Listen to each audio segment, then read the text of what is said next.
Why isn't it Wordle.com? What do you think? What is at Wordle.com? I need to know because they really should have just gone with that. There are so many mobile apps called Wordle. Oh, like if you search the App Store for Wordle, you get like 16 different results. Of course. Wow. Yeah. I went to Wordle.com. First of all, it forwarded me to www.12.wordle.com. Oh, yeah. www.12, one of my favorite websites. But also, the entirety of the page that came up is just a big white page that just says Wordle.com 2021 copyright, all rights reserved, and a link to a privacy policy. I love Wordle, Brad. Wordle's pretty good. I still haven't memorized the actual address, so let me just Google it and should I only play on my phone because like it's all saved in cookies, it seems like. Oh, wait, what are they saving? Your history? Like your history, okay. What your distribution is. I should probably be playing it on my phone too, but here we are. Should I just do it? Should I? Man, you're going to do it live? I can't take that kind of heat. Is this, with apologies to Chris Remo, is this the daily solve? Oh, wow. Can I just say, hey, shout out Chris Remo. I love his crossword videos. I watch them almost every day. That stuff's awesome. He's explicitly the reason I still have a subscription to the New York Times crossword puzzle. It's a great use of the form of daily internet video. Okay. Do you have a standard opener? Do you just have a go-to? I like Steam. Steam. Okay, that's not bad. I like Stare. Stare.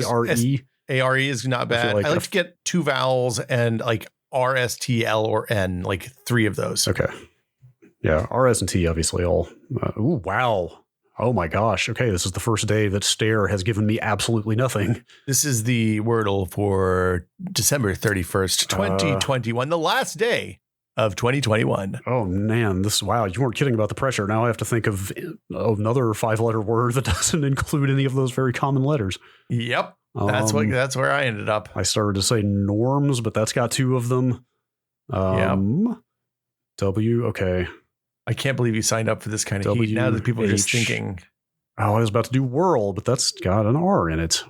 Oh, I did whirl yesterday. Oh no, I didn't. I got tapir in 3 guesses the other day. I felt pretty good about that one. Tapir was a good one. Yeah. Is that how you say it?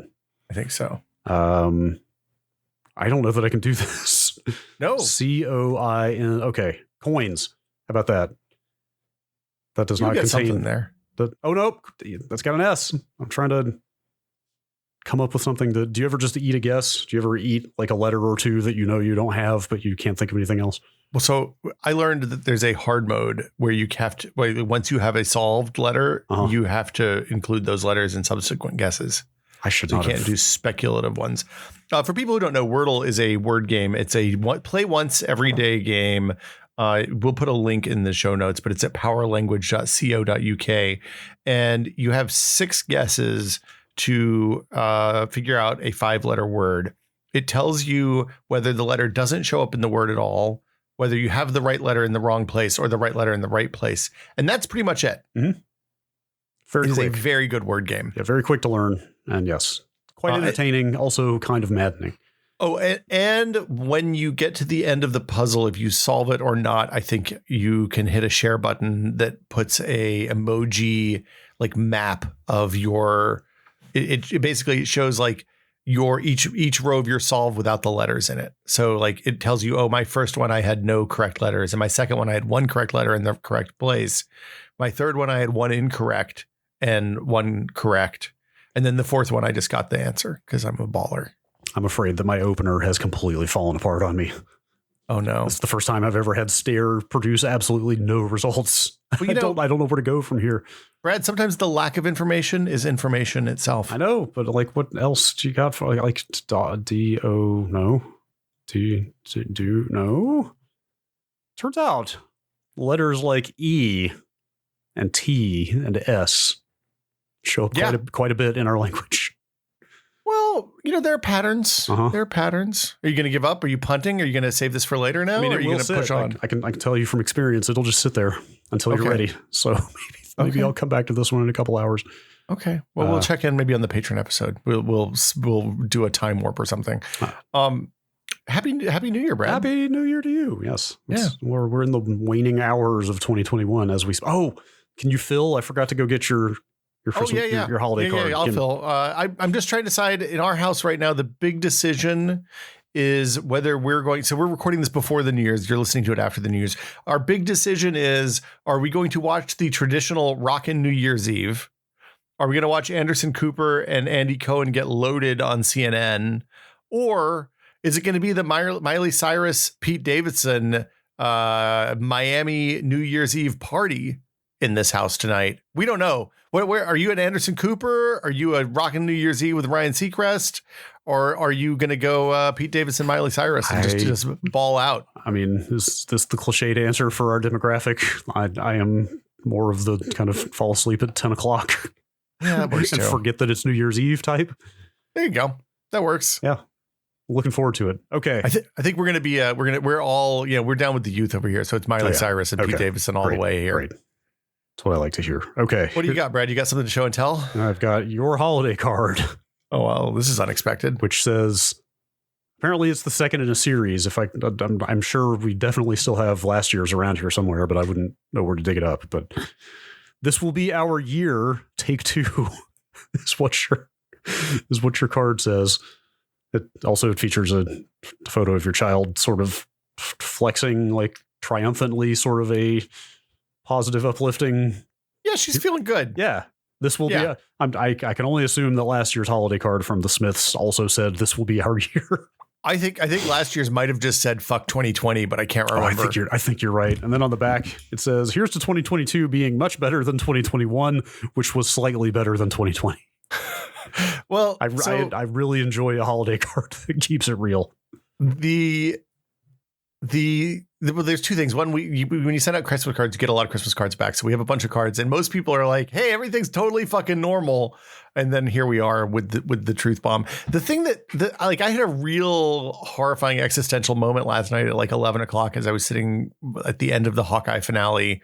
I'd watched some TV and I was sitting there. I was like, man, what if like 10 years from now, I look back and I'm like, man, 2021 was a pretty good year after all. Oh no. Like how grim a future must we have? We didn't know how good we had it. Yeah. How like, look, there was reliable food and like schools were still operating. And then I had to go up and get blood work done this morning, and the blood work place was closed because like the phlebotomist all called in sick. So like, hey, happy New Year, Brad. Happy New Year. I just had a close family member test positive for COVID this morning. Oh, I'm sorry. Betty White is no longer with us. I know we weren't going to talk about it, but I just did. It's all bummers, man. Hang on. Okay, I'm going to fix this cold open. All right. Can you bring it around? Yes, I'm going to type a word into Wordle, and it's going to be the word. What do you got? 5 letters. Yep. I know the answer. Oh, don't. Okay, well. I've done it already. I do it the moment it pops at like midnight every night. You know what? I'm going to eat this E. I know there's not an E in here, but I'm going to type in dunce. All right. Bring it home, Wordle.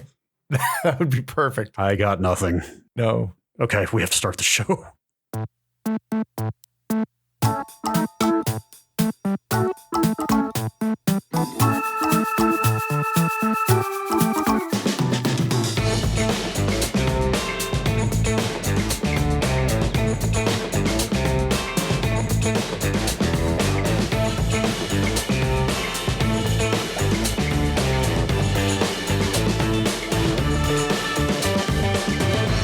Welcome to Brad Will Made a Tech Pod. I'm Will. I'm Brad. Happy end of 2021. Get fucked this year, man. That's right. We're almost out. Yeah. Everything I promise you, I'm positive everything will feel totally different tomorrow when we wake up. I don't think that's true. I think that's a lie. Listen, fake it until you make it. Fake it until you make it a better year than this one. Well, so, okay, last week when I had my temporary malady, which ongoing, but is thanks to all the well wishes, people were very kind, and I'm feeling a lot better. My gallbladder is not fixed yet, but steps are being taken to remedy the situation with extreme prejudice. We'll keep you updated on that, I guess, because that's the way my life works. We were supposed to do letters last week. We were supposed to turn Q's into A's. That's right. And we did not. Hey. Because of the failings of my meat body. That's right. That's right. I'm telling you, brain in a jar. Yeah. Look, man, there was a time if they had come in and were like, okay, we have 2 options. 1, you can be in the hospital for 3 more days, or 2, brain in a jar. I would have taken brain in the jar 10 out of 10 times. Just brain in a jar, hook up a speech synthesizer. We could podcast all day long. Yeah, like direct neural interface. I don't need a steering wheel if I have a brain in a jar. That sounds great. Yes. Well, hey, much like those canned sardines that we love so much around here and have been eating way too many of. I can't eat those right now. Q's have a long shelf life, it turns out. Wait, do you get the canned sardines packed in oil or do you get them in fresh water? Oh, these are oil, definitely. Oh yeah, those are so good. These are season, I want to say I shouldn't say this out loud because then I'm going to create a run on them and then I won't be able to get them. No. Hang on, let me make sure. I believe that's the yes. You put them on like a cracker or a piece of bread, maybe. Absolutely, sounds great. Like a Triscuit or some kind of party cracker. Season is the brand of sardines that is. Anyway, we have a slight dilemma. Okay, we have found that you can mail order them from Costco in extreme bulk. Oh, that seems dangerous. So let me back up. They're kind of expensive. Like at the Safeway down the street, they're $5 a can. Yeah, it's a delectable. So let's just say they're significantly cheaper on this sale to the tune of, well, I won't say exactly how much, but the possibility exists that we may order 60 cans of these sardines. Is that too much? No, they're small. They're small. Okay. They're dense. Look, that's prepper. That's prepper work there. Can you imagine how much you can trade a can of sardines for on the black market after it all collapses? Oh, I didn't think about that. Yeah. That's a resource, man. You're stockpiling. That's an investment in our future. I'm going to become the sardine warlord of the Wasteland. Yeah, that's your ticket out of this hellhole. Yes, right. I would absolutely buy them from Costco. I would have I buy toilet paper like that. Oh, we'll definitely get them. We'll definitely get some. The debate between me and my partner was, okay, so 60 is the limit per customer. That's why I quoted the number 60. Are you on the high side or is she on the high side? I'm on the high side. I'm like, why we should just get as many as we can. These things are... I think if I remember, I think they broke down to less than $2 a can. That's less than half price. Yes, I would 100% get as many as you can. My thought was, hey, these things actually do keep forever. Let's just get as many as we humanly possibly can. Yeah, I'd chuck an Xbox Series X in on top of that and call it a day. That was just, 60 cans of sardines was deemed excessive. Maybe get the latest Tom Clancy book while you're in there too. See, I like the way you think. I felt like I always bought when I went to Costco in the old days. I always came out with a Tom Clancy book. I don't know why. It'll happen. They just stack them up. It's like I want some submarine business. You feel this rising tide of jingoism as soon as you walk in the door, and something just comes over you. Yeah, like it's a heady mixture of insurance adjuster and republicanism. Yeah. Brad, we should turn some Q's into A's. We've now done 2 cold opens at least here. Okay. I think. Yeah. Let's read some emails here, or Discord questions, I should say. Yeah, the email address is techpod@content.town. That's techpod@content.town. Or if you are a valued TechPod patron for this 100% listener supported show, you can go into the question seeking answers channel and submit a question kind of into the void. People might see it for a second if they happen to be in there at the moment you post it, but for the most part, it just goes away and then disappears. And then it's just Brad and I that look at them. So that's right. And that is where the bulk of these are drawn from, starting with this one from Fortune. I remember seeing some videos that Will did long ago where he showed everything he had in his bag to survive CES. He carried an insane number of cables and a separate laptop, gaming console, Kindle, and tablet, as well as a phone. I have some questions, but I'll finish this question first. Yes. Do you think that the tech you would need to carry when making videos today has improved enough that you could get away with carrying less stuff, or are there newer tech items that would just take up the same empty space in your bag? So these days, the stuff that I carry, well, okay, first off, covering CES is weird because the press conferences, like what you would do on press conference day for E3, the 3 days beforehand, all happens in one like 12-hour window on the day before the show opens.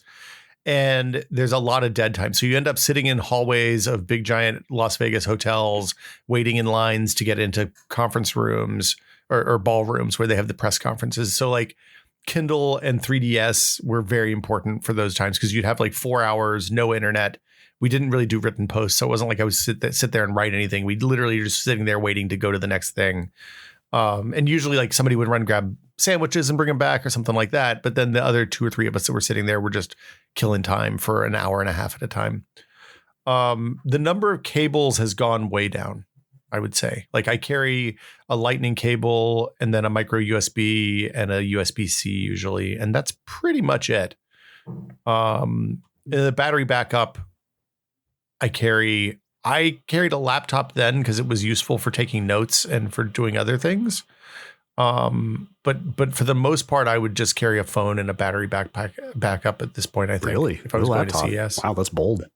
I mean, I would take it with me and put it in the hotel room, but I wouldn't because I had to carry a laptop to go to the show for podcast recording and stuff like that. Cause we didn't have we had to record using GarageBand on an audio mixer that was sitting in the floor of the hotel room. Do you miss CES at all? No, fuck no. CES should have been killed 10 years ago. It's a complete waste of time and energy for everyone involved. So you developed the same relationship to CES that I did to E3. So it's funny because as somebody who went to a lot of E3s but didn't really only lightly covered most of them, I would go and do a couple of videos or go and interview a couple of people and kind of hang out and see friends. E3s have always been a pretty pleasant experience for me. Sure. So I feel exactly the same way about CES because that was about with one or two exceptions. I think 1 year I went and really covered CES. But other than that, it was the same thing for me of this is cool and different. And I'm just casually here doing stuff. Sure, why not? When we worked together at Whiskey, the 2 CESs we did at Whiskey, we would take 5 or 6 people. We all piled into a rental van and we drove from San Francisco to Las Vegas, which was 11 hours. Oh my God. I usually drove the whole thing. Gary would usually DJ it for us. One shot, 11 hours. Yeah, well, we'd stop and pee, but yeah. Oh, okay. Boy. That Kettleman City In and Out, always a wonderful place to get lunch. An oasis. And then we'd all set up in a couple of suites in a big hotel room someplace and set up a nighttime set and all that stuff. But those days were solid 20, 22 hour days for the most part. Cause it was work all day, maybe take a nap before somebody would bring dinner up to the room. And then you'd start the night show as soon as the evening events shut down and go from 9:30 or 10 until 2:00 in the morning and then sleep for 3 hours and then do the same thing again the next day. Brutal. Yeah. And that was 7 days. CS is long too. It's not a 3-day E3 or whatever. So speaking of working together at Whiskey Media, can I just state for the record how sad I was that you guys never asked me to do the What's in Your Bag? Nobody watched those videos, dude. Really? No, I was so sad. Okay, I guess that makes me feel a little bit better. Yeah, we just stopped doing them because nobody 8 people watched them. Oh. Yeah. I love those videos because I love to see what people carry. And it's less interesting now that everything's it's a phone and a battery and one cable. But sure. Yeah, I don't know. I have always prided myself on being the king of preparedness as far as oh,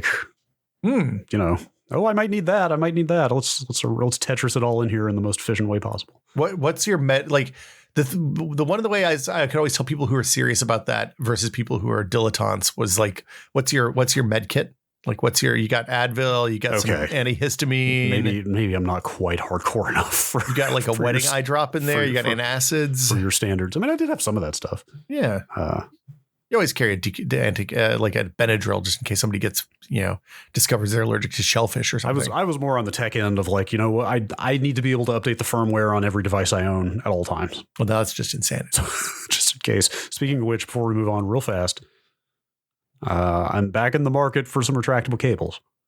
Ooh. And because enough of mine have broken at this point that I got to restock, but now I see. So I went and looked for a Lightning retractable cable, but what I landed on was a 3-in-1.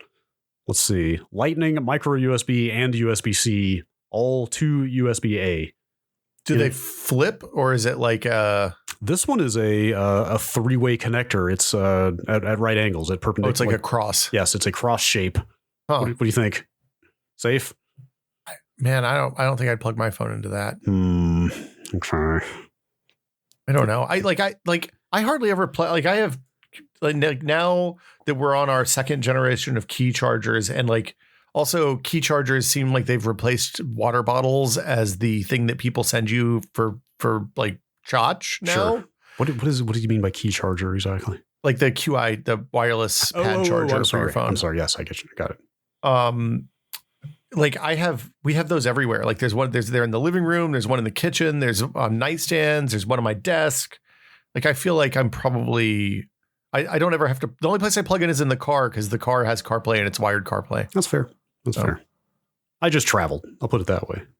I was reminded on the road. I'm trying not to. Yeah, no, it's not a great time to be traveling. No, It's really not. you got in just about under the wire. I think I really actually. did. I mean, like literally the word Omicron hit the headlines about 3-4 days before my trip out there. Uh-huh. And then on the way back, I feel like I probably dodged about 800 bullets. Okay. Yep. Okay. Next email. Here's a question from Agensis. Okay. You can only have one breakfast meat for the rest of your life. Do you choose sausage, bacon, ham, or other? Bacon. Wow. Oh man, sausage is really good though. So yeah, my feeling here is that of the three, I think ham is my least favorite, but also the one I would choose because the other two, especially bacon, are just going to put an end to you sooner than later if that's all you eat. I think it's all the same. Think? I mean, how often do you have breakfast meat though? I have breakfast meat maybe once a week if I'm lucky. Yeah, not super duper often, but like ham is pretty versatile. You can do a lot with ham, and I feel like it's not belly fat. Are we talking country ham here? Or are we talking like you're just like a piece of like a sad piece of salty ham? Ham steak. Yeah, I don't like a ham steak very much. I actually was thinking like deli ham. Well, that's not a breakfast meat though. That's You a don't cold think so? cut. No, that's a different category. Well, boy, I guess I'm breaking some breakfast rules over here then. You have a slice of deli ham with breakfast? Well, like I don't know, a breakfast sandwich or Like to me, ham is like you take like a 1/4 inch thick piece of ham and you cube it up and chuck it in an omelet. Oh, sure. That's the ham I'm thinking that of is a here. viable use of ham. Don't get me wrong. Country ham's pretty good too. You know what I eat a lot of for breakfast is brown rice. Really? Like brown rice became one of my main breakfast carbs some years ago. Oh. So a lot of times it'll be like a couple eggs and some ham on some brown rice and maybe some kimchi on the side. I do a lot of oatmeal. Oatmeal's good. I never have kimchi in the house because Gina doesn't like it. Oh, Which really bums me out because I absolutely love it. that's speaking of things that keep. Yeah. Sardines, questions, and kimchi. Sure, it turns out. It lasts for a while. So here's the thing. I have like making gravy with bacon is less good than sausage gravy. And I really like biscuits and gravy a lot. Yeah, you're not wrong about that. Well, unless you're doing red eye gravy. I don't like red eye gravy. You don't like red eye gravy? I like white gravy with the sausage chunks in it. Fake Southerner. Well, I'm from the real South, not the fake North Carolina South. Damn. That answers another question later on about if we have regional competitions amongst ourselves. That's how salt of the earth my family was. If people don't know what red eye gravy is, it's literally throw a cup of coffee into the bacon drippings, and that's your gravy. You put flour in there too, don't you? I don't think so. It's very thin. I've never actually made it. It's basically the consistency of coffee, of water. Oh, wow. It's very runny. So I do sausage gravy like once a month, probably. I like the thing about country ham is like, I want a piece of country ham like once a year. Yes. And when I want it, I really, really want it. And it turns out you can't buy country ham in like 2 slice increments. You have to buy a pretty substantial piece of ham. Yes. So. They expect you're feeding some people. Yeah. Our country ham was literally our Christmas morning breakfast every year, and that was it. That was the only time we ate country ham because I think it's enough sodium to last you for the rest of the year. Well, did your dad hang it up in the basement? Like we always had one hanging up in the basement aging. No. This was store bought for us. Well, this was store bought too. This was just a choice. Still, that's pretty hardcore. Let's get this other food question out of the way real quick. Let's do a twofer here from Wardy B. God, how long is this even going on? This question is technically from the end of November. After hearing that Will said Brad's mom's broccoli casserole was his final bite for Thanksgiving, I feel the desire to try and make it for myself. I originally asked Brad if he would share the recipe, and he confessed that he doesn't even have it. How is this possible? And more importantly, can it be shared? I don't know. Somehow you had the recipe and I did not. Look, you brought your parents to Thanksgiving at my house one year. Mm-hmm. Your mom brought the broccoli casserole, which was a pretty substantial add to the overall vibe. Sure. And my wife immediately was like, "Hey, can we get this recipe? This is real good." And like, apparently, your mom and my wife have sent correspondence back and forth occasionally. Okay. So great, perfect. Yeah, they're pen pals. I think is the technical term. We got most of the way toward getting the recipe publicly ready to post, and then didn't actually do it. Oh, I was leaving it for you to post. Do I have it? You have it. I do have it. I sent you a cleaned up version, I believe. I can dig it up again. It's in my paprika. I'll have to try that. Well, okay. Hey, just in time for the holidays. Yeah. If you're on the Discord, stay tuned for that broccoli casserole recipe. It's everybody's favorite MLK Day broccoli casserole recipe. Yes, there you go. Let's see here. There's a question from Veronica. Mm-hmm. Is WinZip still relevant? I still see it being sold, and I keep wondering what is the use case for buying it when open source alternatives like 7-Zip exist. I went and looked. Sure enough, on WinZip.com, you can pay starting at $29.95 for a copy of Win. And that's for the basic. That's for the entry level WinZip package is $30. You can also then upgrade to, let's see, WinZip Courier is an extra $24.95. WinZip Pro is $50. There's even WinZip Enterprise. So I would assume that WinZip is like an enterprise software at this point, right? I guess. So it's owned by Corel. I didn't know that. Corel bought it. I went and looked about 15 years ago. Who owns Corel? I think Corel is still Corel, as far as I know. I have not thought about the word or the company of Corel in, you tell me. You know what Corel is short for? What's that? The Kaupland Research Laboratory. Wait, really? Oh Yeah. God, you're right. That's ridiculous. Hey, here's another term you might not have heard in a while. WordPerfect. They own WordPerfect? Remember WordPerfect? Yeah. Yes. Apparently they bought WordPerfect. WordPerfect is the thing I learned to type on. Me too. Really? Yeah. I guess it was like the DOS word processor, wasn't it? Until Microsoft was the upstart for a long time. WordPerfect was the market leader for years and years. Yeah, my high school had a room full of IBM 286s running DOS and WordPerfect, and that's how I learned to type on the big old Model M. My first computer job was laying stuff out in CorelDRAW to do print order T-shirts. Oh my God, Corel also makes PaintShop Pro or owns it now. Wow. Apparently it's still current. And they bought Parallels most recently. Man, wow. Apparently they also own the CD burning powerhouse Roxio. Of course. Really, Corel really holding it down with 15 to 20-year-old software that somehow still exists. I mean, so yeah, I think the answer to this question is probably WinZip is relevant for IT departments, Maybe. some IT departments somewhere. Yeah, I mean, looking at this page, like WinZip Courier is an email solution. They're doing cloud backup and encryption and all kinds of stuff, PDF authoring. So it's maybe WinZip in name primarily, but actually does a lot of other stuff. It's probably easier to use than 7-Zip. 7-Zip has is 7-Zip's kind of a perfect example of open source UI jank. Yes, it absolutely is. I have taken, you might be shocked to find out, I have taken to using the command line version of 7-Zip known as 7Z. This is my surprised face. I use it when I was on the East Coast. I found a binary compiled for macOS and was 7-zipping things that way because there is no GUI client on macOS. Oh, really? Yes. Is it compiled for new Mac or old Mac? Or old Mac? It was x86, I believe. Okay. Anyway, WinZip, yeah, what a blast from the past. Also, I was reminded that until pretty late in the game, I think it was version 5, that WinZip was actually just a front end for pkzip.exe. Oh, yeah. Remember that? Or PecunZip, as me and my friends called it. What? You called it PecunZip? Well, it was somewhat in jest, I guess. Okay. Somewhat flippantly, we referred to it as PecunZip. That was terrifying. I was really scared for a minute there. Yeah. Anyway, there you go. Yeah. Old software is fun. We have a Patreon episode to do in the coming hours. Yes. And I've got some other old computer stuff that I'm going to save for that. Ooh. That I've been very excited about. Question from Super OK. Would you guys be interested in doing a PC as a console episode, as in strictly connected to the TV and engaged with from the couch? That would be a fun one. Huh. I've done that before. Yeah. Like kind of the traditional sort of home theater PC setup. Yeah. I mean, it was one of the first things I've done multiples because we did one of the worst photographs ever taken of me was for a home theater PC article in 2000 at Max PC. I'm where instantly Googling for this. It's hard to find.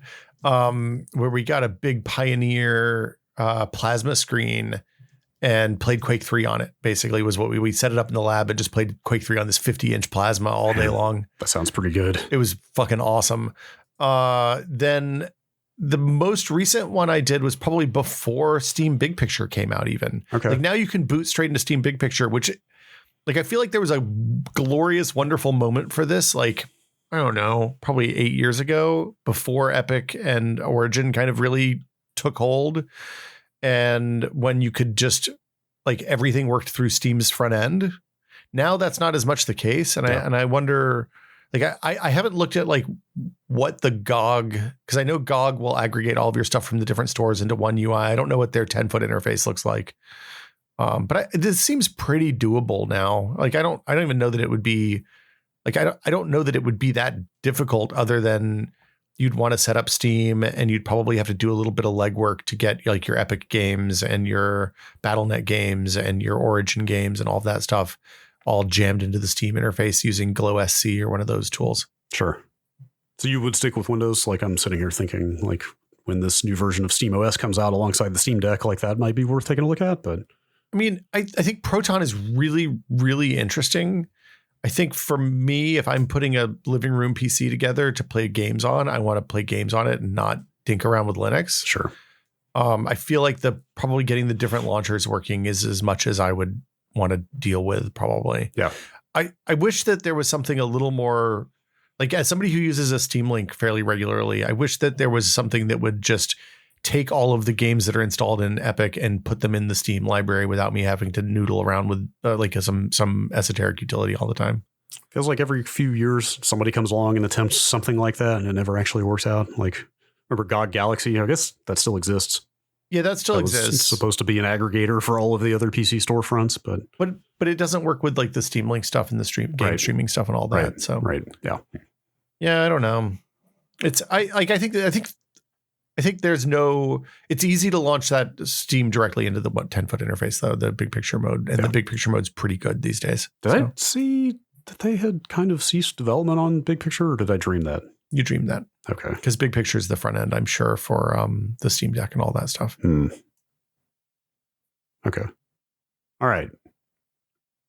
How about question from Cake Batter? Can Will attempt a Log4j exploit on his car's nav console? No, it's a leased car. You're not going to try to hack a car that doesn't fully belong to you yet? No. Or may never. Oh, you know what? I was wrong. The Steam Deck, Tom's Hardware says that the Steam Deck UI is going to replace Big Picture mode. I thought that was the case. I decided to just move on instead, but I thought I guess that's what I was thinking of, is that they are kind of deprecating Big Picture in favor of Steam Deck.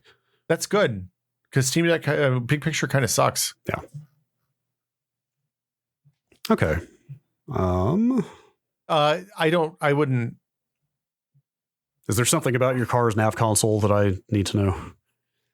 No, it's not annoying. It's like I plug it in. It's all it is a screen for CarPlay. Okay.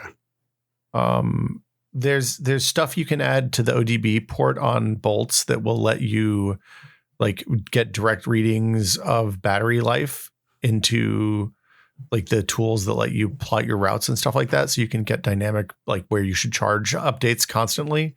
It doesn't seem necessary the way we drive the car. Okay. Don't hack your car.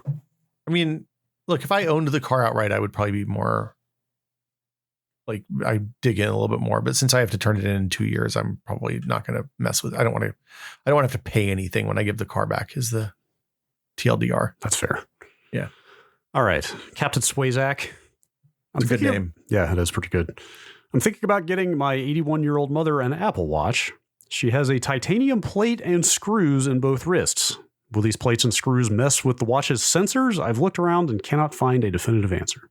I don't think so. Titanium's non-ferrous, so the compass and stuff will still work. And like the other things, the blood pressure, I mean, the heart rate thing uses cameras to see the the red blood cells going through capillaries in your skin. So that shouldn't be affected by the metal. I don't know about the EKG. I don't know how the EKG works, or ECG, I guess. Does it do blood oxygenation? No. Boy, that's a good question. Or just, I think you just got a new one, right? It's not here yet. Oh, bummer. I wanted to hear about it. Yeah, I would next week. I would get one of those new ones if I left the house more. Oh yeah, it does do blood ox on That's cool. Apple Watch Series 6 or later. That's very cool. Yeah, like honestly, I got it because of the ECG stuff. I have a family history of heart problems, and like having something that monitors my heart rate more directly after talking to my primary care doctor was like, this seems like it would be useful. Yeah, the preventative health aspects of that thing seem like they're becoming pretty substantial. I mean, I feel like a lot of it's kind of like, it's not snake oil exactly, because it seems like it actually works and they do the work to make it a medical device where they can. But yeah, I don't know. It's easy to be fine. Yeah, it's easy to be skeptical about stuff like that, but it seems like they have actually done the work. Yeah, I think that's right. And when you say titanium is non-ferrous, I assume that means like not magnetically reactive. Yeah, does not interact with magnetic fields. Yeah, so she should be fine, I think. Get the Apple Watch. I mean, maybe not. I don't know. I got the first Apple Watch and it was perturbed by it long enough that I haven't gotten another one. So yeah, I mean look. Bleeding edge Apple adoption, you know how it goes. Yeah. Let's see. How about I had a question. Oh boy. All right. I want to talk about this. I don't think either of us is actually qualified to talk about it, but it's been a topic of such interest for me lately. Okay. That I still want to talk about it. It's from Alongo. Good name too. Okay. Again, disclaimer, we are not experts. The decommissioned nuclear power plant 5 miles up the shore from my house, which is newly purchased as a first-time homeowner, is planning on disposing of irradiated water by dumping it in the ocean, specifically the Massachusetts Bay. Should I be worried? The ocean seems pretty big. We live 1 block off the beach, and the beach is about 5 miles down the shore from the old plant. 1 million gallons of radioactive water from Plymouth nuclear plant could be discharged into Cape Cod Bay. Is that pretty sure that's the same one? How many gallons? Close enough. 1 million, did you say? 1 million? That's a lot. Oh, Yeah. it'll be done in batches of 20,000 gallons each. Yeah, that doesn't sound like that much in the context of the ocean. They have a permit. Sure, it's fine if it's permitted. What could go wrong? Turns out radioactive substances are excluded from the definition of pollutant under the Clean Water Act. Oh, great.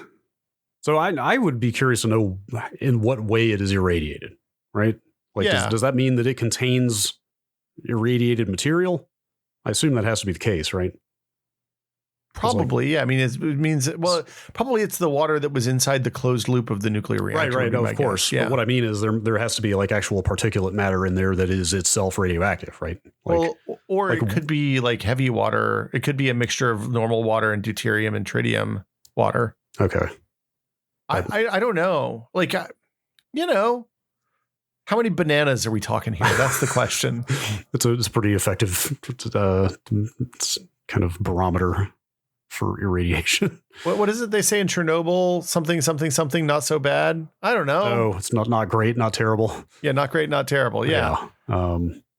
Yes, as I've said over and over, I've been way down a radiation nuclear reactor Chernobyl rabbit hole. Oh yeah. The thing that I found, one of the things that I found the most interesting is how incredibly efficient water is as a radiation buffer. Yeah. Did you know that? I'm sure you probably knew that. Yeah, I stood with 26 feet of water between me and an operating nuclear reactor. I was fine. Yeah, it's crazy. Like I forget. I'm sure it varies by type of radiation, but there's a formula. And the fall off of intensity of radiation is like incredibly huge. It's huge. It's like I'm fudging the numbers. Like every 10 inches or 10 centimeters of water, whatever it is, like the intensity of the radiation falls off by half or something like that. It falls off exponentially based on the distance because of the water's ability to absorb neutrons and protons. That's why you can swim at the surface of a pool, like a cooling pool with a bunch of spent fuel rods at the bottom. As long as you stay on the surface, you're just fine. Just make sure you don't swim right down next to the rods. Well, so here's the thing: is if the pools are actually deionized, you cause yourself entirely other problems. Because it can't remember whether you absorb all the water leaches out of your body to try to make anyway. Your salt balance gets out of whack and bad things happen. Please don't take any of our advice. Don't jump into a deionized pool. Please do not swim in a cooling pool. I don't know. Like I feel like I am not enough of an expert in how what irradiated water means in this context to say. I also don't really know how big the Massachusetts Bay is. I maybe don't drink the ocean water for a little bit. Probably not going to do that anyway. Yeah. What could go wrong? I mean, look, here's what I would do in this situation. I would go to the hearings about this because I'm sure there will be local hearings about this where every crank within a 100-mile radius will come and have opinions. And then, listen to what the scientists say. Scientists hardly ever make mistakes, right? Right. Everything's fine. Everything's fine. All right. Here's another question from. Okay, here we go. Your mom, lol, JK, do your homework. Took me a second. That's all jammed together. One word, no spaces, no capitals. Okay. That's the username. That's a pretty good username. Again, that is your mom, lol, JK, do your homework. Okay. Thanks, your mom, lol, JK, do your homework. All right. The question is, what's your process for wiping data before reselling a device? I would love for old phones and laptops to go on living life rather than wasting away, but what, if anything, do you do to ensure that no sensitive info is available on the device? Are there any devices or accessories that you will never consider resellable? So, old phones, I just do the wipe, the Apple delete all your stuff on. Built-in factory reset type stuff. Yeah. I mean, that's kind of all you can do, right? Like, you don't have a lot of low-level access to those devices. I mean, I could drill the memory chips, but I think that would affect the resale value of the phone. I think for the purpose of the question, we're trying to make sure they're still usable. And then I just don't ever get rid of hard drives. I have a box of hard drives with 20 years worth of hard drives in the garage. No kidding. 30 years probably. I think we've talked about that before now that I think about it. The bottom of the box got a little wet the other day. It's not great. Well, I mean, are you going to ever use them again? I mean, I don't know that I can move the box now because the bottom of the box got a little wet. That kind of not great. Also, it weighs like 80 pounds. It is really a fucking heavy box, dude. Yeah. I think I've mentioned it before, but I started taking old hard drives apart last year and scoring the hell out of the platters with a screwdriver, which I assume is enough to render them unreadable. Did you get the parking magnets out? Yes. Yeah. Those things are serious. Yeah. They'll mess your fingers up. Do not want your fingertips in between two of those. No. Of course, again, that's destroying, that's destroying those hard drives, not reselling them. So if I was theoretically reselling a hard drive, I would just do the old secure erase stuff. The old D-ban. Yeah. D-ban. I don't even do the 7. I just do 3. It's fine. I don't have anything that people are going to care enough about. Like the FBI doesn't care about what's on my hard drives. It turns out. I mean, that's what they tell you. Well, it's true. Yeah, I think I'm with you. I think probably factory reset is fine for your average cell phone, that kind of thing. Let's see here. How about stealing milk crates is a crime? That's another good username. You might have some insight into this because of your weird multi-computer streaming setup. We'll see. Do you have any recommendations for ways to manage which monitor a full screen game will launch on? I have a second monitor on a separate desk with a steering wheel set up, and it's incredibly frustrating to have to change my primary monitor every time I want to use it. I am a heathen and have the taskbar on the left side of my primary monitor. This is reset whenever I change primary monitors. Thank you kindly. I don't think there is a kind of global way to control that, is there? I think isn't that a per game thing that most of them just want to launch on whatever Windows considers your primary? So yeah, generally Windows, unless that Windows game specifically lets you choose which monitor it shows up on, which is unusual. Like it's not super unusual, it happens, but usually it's an unusual setting in the settings. It's the primary monitor. I do not believe that there is a way like the Windows key plus P doesn't let you change which is the primary monitor. It just lets you choose whether you're on one monitor, extended, duplicated, or projecting to second monitor only. The taskbar placement and all that stuff is based on a configuration of monitors.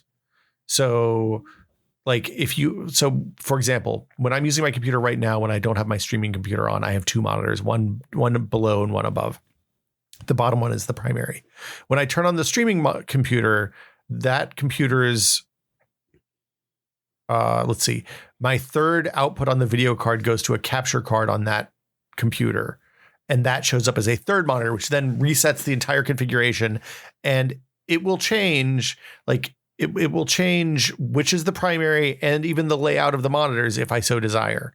So you might be able to set to turn on that third monitor, the one that you use for your steering wheel, and only have it turned on when you want to use it and have it set as the primary when it's turned on, and then physically power it off, not just with the soft power button, but the actual like hard power button that's probably on the back of it. Yeah, and that might do what you want. So take it out of the rotation. Yeah. There might also be a Nearsoft tool that does this. I feel like there's some Nearsoft monitor, like Nearsoft has access to like they've written command line utilities that will do this kind of stuff as well. Yeah, like I've said, that's the thing I use to change inputs on my monitor with software. I would not be shocked at all if there is a PowerShell, like just a key in the registry that you could tweak with the command line to change which one is the primary. So I'm not quite clear here if they are looking for just a shortcut to change primary more easily, or if they're sick of changing period and want to just tell games where to launch, but I don't think you can do that generally. You can't tell games just where to launch unless the game specifically supports it. Yeah, it's a lot of the racing games I've played, not like Forza and stuff like that, but like your iRacing and your Assetto Corsa and all that. I feel like you can set them to specific monitors, so you may be able to do it that way. One other trick that I've got that will work for pretty much any game that is running borderless window. There's a Windows key shortcut, which is Shift Window left and right. Oh, so that'll move it from one display to the other? So hold Shift and Window and then hit left or right, and that'll move a window from display to display. Yeah. So I think if it's running in exclusive full screen, that won't work. But if it's borderless window, then you should be able to move it manually like that after you launch it. So, hey, I have a question for you. Yes. When you play games, do you play borderless windowed or do you play full screen? No, I always go exclusive full screen and I've actually wondered about this. Maybe you can correct me if I'm wrong. I've always been under the impression that adaptive sync either only works in exclusive full screen or is like more likely to work right. So you can depends on your video card. On the NVIDIA cards, you can turn G-Sync on. Oh, for windowed applications? Borderless windowed as well. Okay. I think that's what it is. I think I read some conventional wisdom somewhere, people saying that is not reliable and that if you really want to make sure it's working, you're better off in full screen. I was going to say, I feel like that's a relatively new setting also. Yeah. Okay. So. Yeah. What about you? I mean, I try to go exclusive whenever I can. I usually go for full screen, but increasingly like newer games are not. Like even some like Unreal Engine games are weird about exclusive full screen now. So it seems like sometimes Halo Infinite doesn't even have it. Yeah. I was kind of surprised by that. Yeah, so I'm not sure that I'm a fan. In fact, I know I'm not. I don't know. It seems to run pretty well. Yeah, I guess so. Yeah. Let's see here. Tyler W has a question. When you unbox a new electronics item that has a piece of protective film on it, do you peel the film immediately, leave it on until it starts getting ugly, or keep it indefinitely despite it becoming a nightmare of trapped hair and lint? Oh, peel it immediately. Yeah, that's coming off the second it comes out of the box. This is like, I feel like this is just like the 21st century version of leaving the cover on your couch for months after. Also, I'm getting a head shake from the door. Wait, she peels it? No, she does not. Like most of the stuff now, you have to peel it to kind of use it anymore. This is not like watch and phone territory as much as more like kitchen appliance and things like that have like screens on them. I mean, I do have to say, when I got my new computer case with all the glass and I knew I was going to be traveling with it, I left the protective film on it until I got back. That's just sensible. Yeah. But yes, if it's anything I'm going to be like touching and handling and using all the time, like that protective anything is coming off immediately. Yeah, it seems like a good choice. Yeah. Let's see, a couple more here. Yeah. This could be unprecedented. Should I ask another Tyler W question? Well, I mean, we like Tyler. He's okay. Yeah, he's a good guy. But also he sent in two worthwhile questions. Like I look, if one person sent in 10 questions that are all bangers, the best questions, they send in the best 10 questions of the month. Oh no. I would dedicate that episode to them and just answer all their questions and leave everybody else behind. I think we're about to see a dramatic uptick. In fact, let's say by a factor of about 10. That's the high bar. And the number of questions we're going to start getting. All right. Another question from Tyler W. What do you use your mouse's thumb buttons for? Not specifically for gaming, but for daily driver use. I spend most of my time editing video, so I have mine bound to the hotkeys for splitting my current clip and another for the ripple delete function. I started doing that years ago, and it saved me endless hours reaching for those hotkeys on the keyboard. I also have one bound to the middle mouse button because I hate clicking in the scroll wheel for that button. What kind of bindings do you use for thumb buttons that have made a good impact on your life? I think Tyler and I have talked to Tyler. I'm now Tyler. Tyler, we both know Tyler from past lives. Yep. I think Tyler and I have talked about this. I hate the middle mouse click. I did. Yeah, I can get behind that. I'm not a fan either. I don't know why. It just feels awkward. Yeah, I unbind it almost always. Oh, wow. And I bind it to the first thumb button. Okay. Which also is my push to talk or push to mute, depending on whether I'm in Discord or a game. Okay. And then the forward button in games is usually like Vault or something that I like, something that like you do a lot, but not, isn't a left hand thing. I don't use the thumb buttons really for apps. I'm totally stealing the split key, the split timeline one though. Yeah, that's brilliant. That's a hot tip. Actually, I might do that for Audacity. When I was a daily macOS user, like the entirety of Giant Bomb, I was using a MacBook for work every day. Yeah. I bound the side mouse button to Command H, which is hide. Boss key? What's that? Your boss key? Well, I mean, not sure if you're trying to, it wasn't really necessary to hide like a video game website around that office, let's say. Man.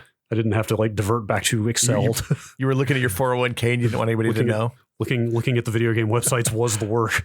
But that's hide in macOS. Like if people don't use macOS a lot, it uses a different window paradigm than Windows, where like the entire quote unquote application is all bound together no matter how many different windows it has open. Yeah. So if you hide, say, I don't know, name an application. Finder. Well, you can't hide Finder. It's the one you can't hide. Photoshop or, something that has a lot of windows. One Command H will hide the entirety of Photoshop, all the windows, everything. And so that's nice. So you could just fast as hell, just get stuff out of your face, just like fly around that operating system.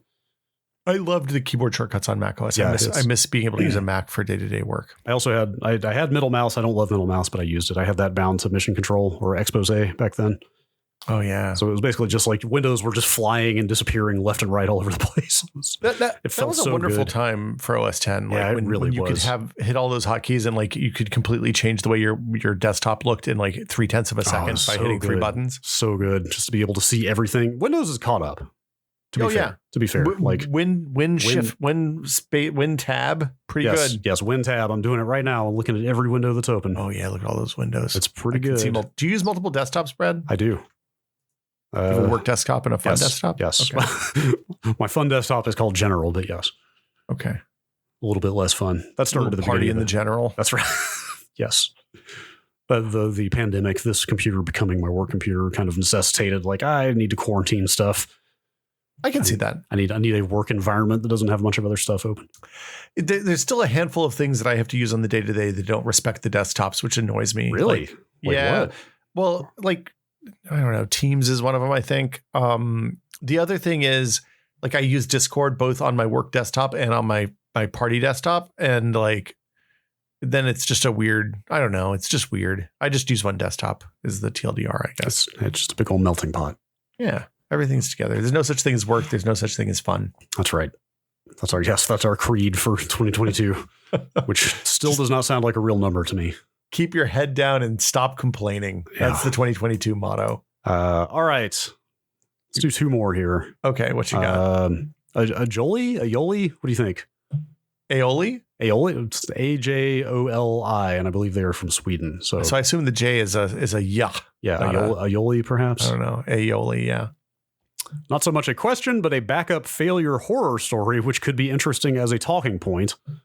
And then they linked to the story that was going around, or I guess is pretty current, about Kyoto University in Japan losing 77 terabytes of research data due to a supercomputer cluster. Yes, right? out of like a cluster of craze, like this type of supercomputer setup that is like very expensive to use by the hour.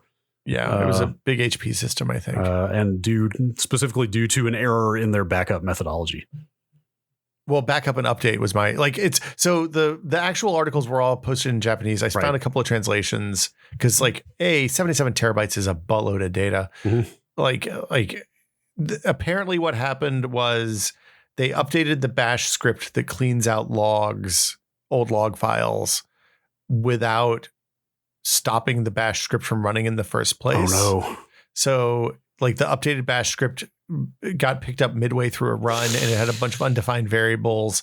And that resulted in, instead of removing log files, it just started deleting everything. It seems like a bad day. My stomach is doing somersaults right now. As you this is why you shouldn't use bash. This is the lesson. What? I feel look, if this was written in Rust, this would have been impossible, Brad. Great power, great responsibility. Yeah, something like that. Yeah, I mean, this actually does freak me out because all the times that I have thought about and then not followed through with moving my NAS to just a vanilla Linux install. Yeah, it has occurred to me like, I guess I would have to script a lot of the backup stuff that FreeNAS just does for me right now. And then I think I would just hook it up to Backblaze, my Backblaze account at that point, probably. Yeah, well, you still have to have a way to push all that data. Yeah, that's true. Maybe Backblaze does some of that stuff for you. I think there are solutions even for just plain old Linux if you just want to like, hey, I want to sync these snapshots overnight. I think there are some turnkey solutions out there. It's a lot though. Maybe don't write your own backup scripts if you've got anything remotely important. I mean, let alone tens of terabytes of research data. Well, at this point, like HP is the contractor who built this machine for them at this point. So you'd expect like they're doing normal. Like this isn't like somebody at HP writing a script off the cuff. This is probably process and a failure. And as is often the case, it's a failure in process.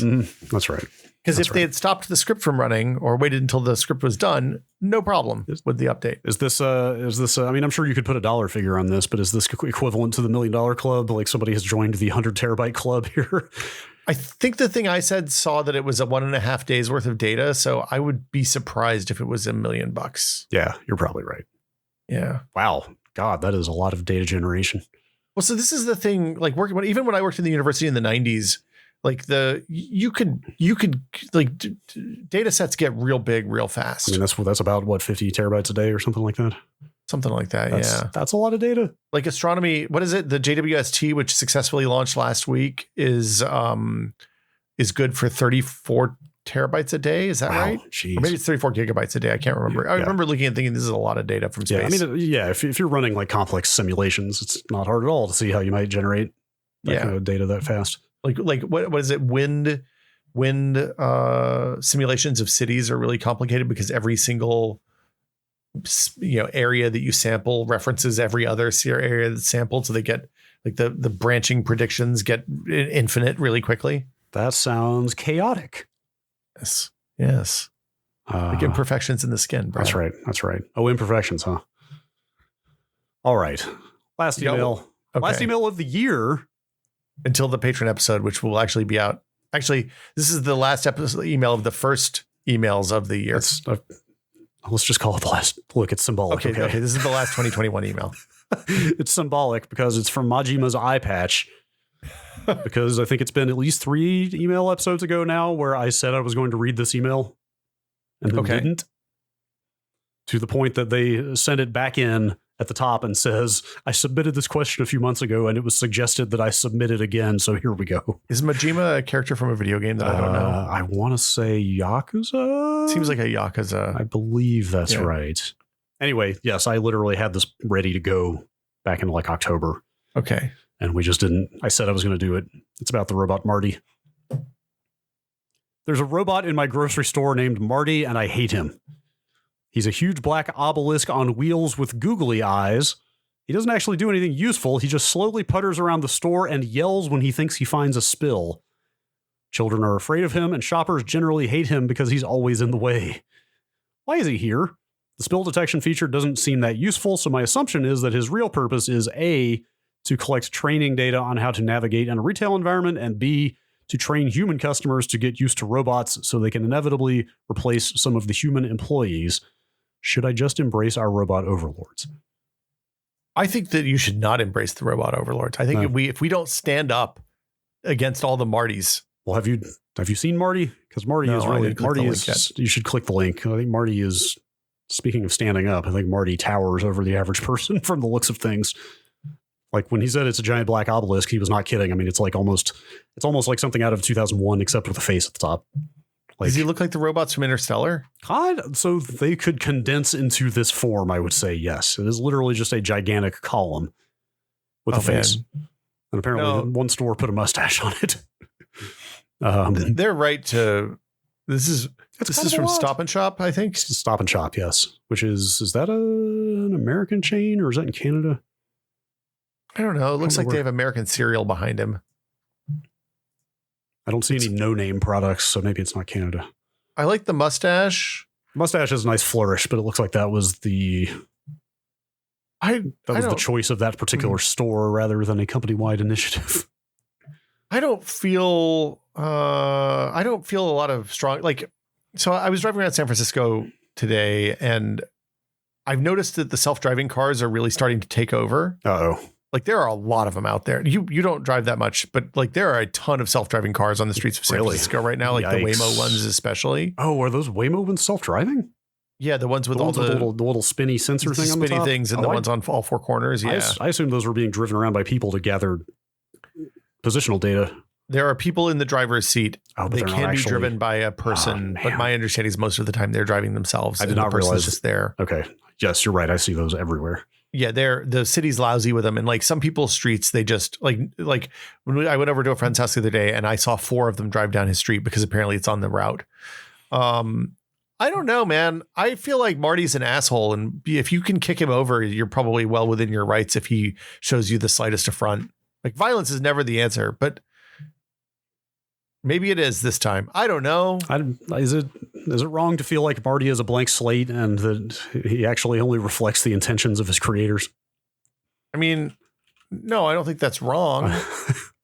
I feel a weird sort of pity for Marty now that I see him. I mean, he looks like he's supposed to be happier than he is. Yeah. Well, wait till you get that mustache going. I mean, if I had a mustache like that, I'd probably be pretty stoked. If Marty actually cleaned up the spills, I could see it. But if Marty is only there from the looks of all these tweets, Marty is only there to call out the spills, which then get cleaned up by a person. Yeah, that's a shit job for Marty. I can see, the objection. Like on the Robot Hall of Fame, like number 1, probably that robot from the start of Star Tours, the driver. Mm-hmm. And then like Marty's way down at like number 345 underneath like the robot car assembly robots and that robot that got kicked in the fountain a few years ago. Right. I don't know. Are we declaring the interstellar robots like the best of all fictional robots as of now? They're probably my favorite. What is like TARS and what's the other one? And STARS. Case? Isn't it Case?